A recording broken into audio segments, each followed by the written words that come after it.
Looks like I'm going to have to mix up another batch of special gray to touch up that area in the back where the water leaked out of the back of the block and stained everything. That doesn't look too good.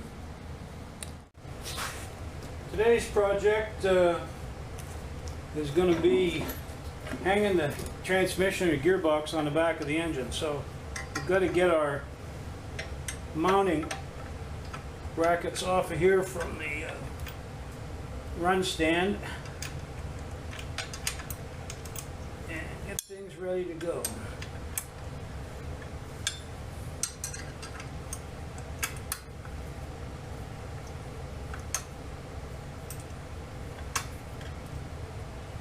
Yeah, I suspect these bolts are a bit woggled because they weren't very sturdy. I was a little concerned about hanging this engine off of these little tiny bolts.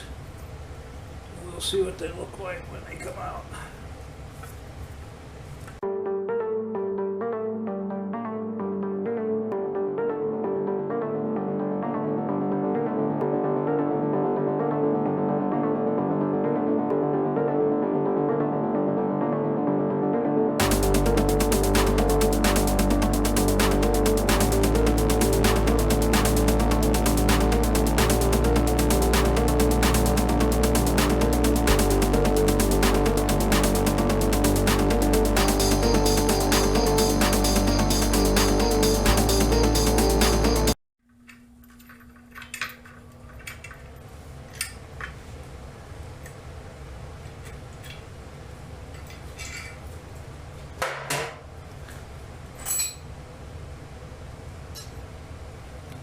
Okay.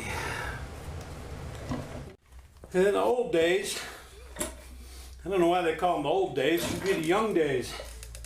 In the old days, you just pick that transmission up one hand and stick it on there. Just a little bitty transmission. Oh boy, them days are long gone. So we got ourselves a floor jack here, and we're going to try to see if we can sneak this thing in here. I don't know. You get it on the right angle. Sure as hell ain't on the right angle now. Let's see.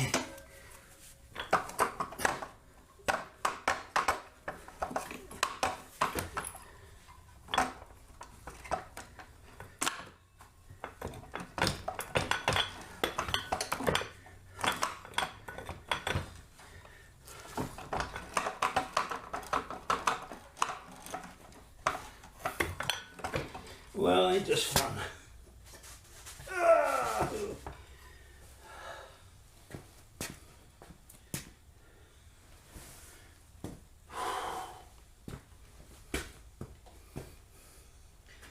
We didn't even make it into the clutch disc yet.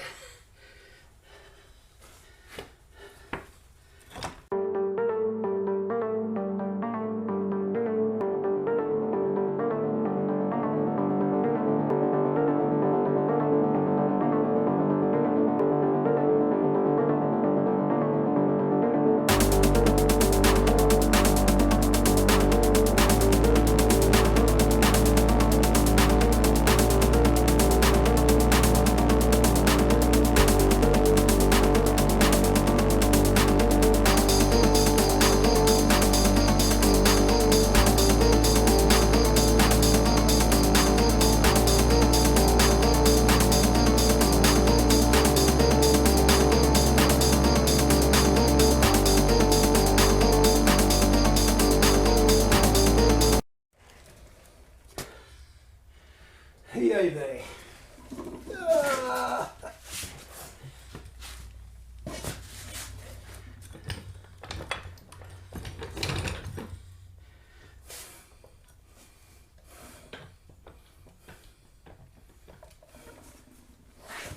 If I had a helper, might be a little better.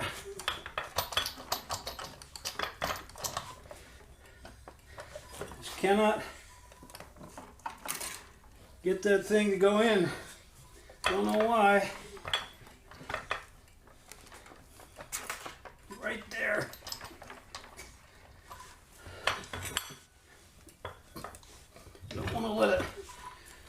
hang there. We'll have to work on this a bit. Well, see, the secret is you got to turn the camera off when you do that. But actually, the real secret is to get this gap as parallel as you can, and to get the thing in there square.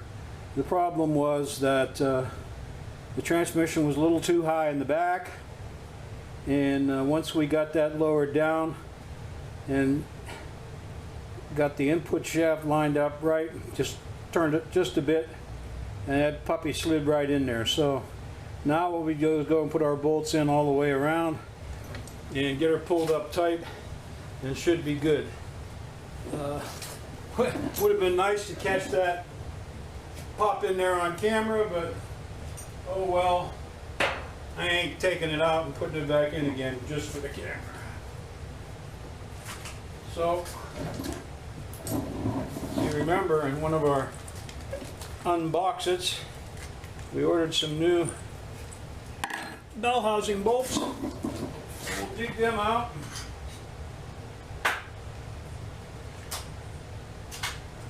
Put them in there. There's supposed to be a metric thread with a Whitworth head on them. So there it is right there, a new bolt, new lock washer. We'll see how that goes. This is a metric wrench. We'll see if they're just metric bolts with, boy, look at that. It's what it's supposed to be. Let's see what size that appears to be. No matter what it is, I always get the wrong side. Look at that, first try. Quarter W, it says.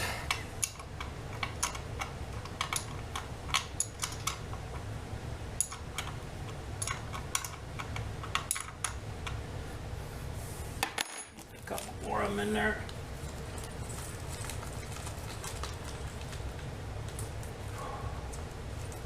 That was like work. I'm gonna have to take a nap.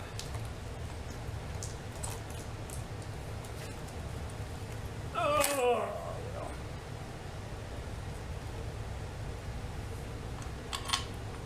them two pieces have not been bolted to each other in a long time.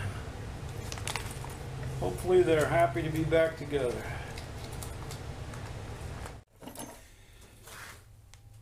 Well, there you have it. Gearbox mated to the engine.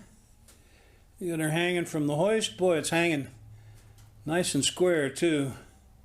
Hopefully that'll make it easier to put in. I got one bell housing bolt down the bottom that I think is, the threads are monkeyed up, and I'm going to have to see what I can do about that. Get down in there and maybe have to run a tap in there and put American bolt or something in that to save that, because I don't have metric helicoils to fix it. So it goes. I pulled this little cover plate from the top of the bell housing. Put a little paint on it, make it look better. But it's interesting.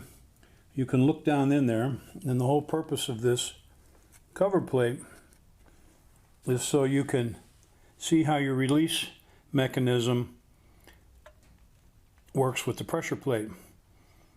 In this case, there's no bearing there. There's just two surfaces that meet each other and rub together. So you've got to make sure you've got a little free play in there, otherwise they'll kill each other. So this inspection cover really helps you to set that free play in your clutch pedal linkage, which is actually, believe it or not, a chain. And then you've got a stop over here that keeps you from pushing the clutch in too far and going over center. You only need to push the clutch in or the release in far enough to allow the disc to spin freely. So you can set that with this adjustment here. But the way this works down here, this hooks to your pedal, and you just leave a little bit of slack in that, I assume, and then you have the spring that pulls it the other way and keeps the two surfaces apart. When you depress the clutch pedal, it pulls back on this chain, which pulls back on that arm, which pushes that face into the pressure plate until this bolt stops here, and Bob's your uncle, as they say. You can see you've got quite a bit of movement in there. You never need that much of free play. Normally 60 thou or so. I don't know what the spec is. I'm sure we can look it up, but 1/8 of an inch or less would be plenty. If you have too much free play, all your pedal movement's taken up in free play, and you don't get enough pedal movement to depress the clutch. So there's a balance there that you have to achieve, and we'll get it figured out.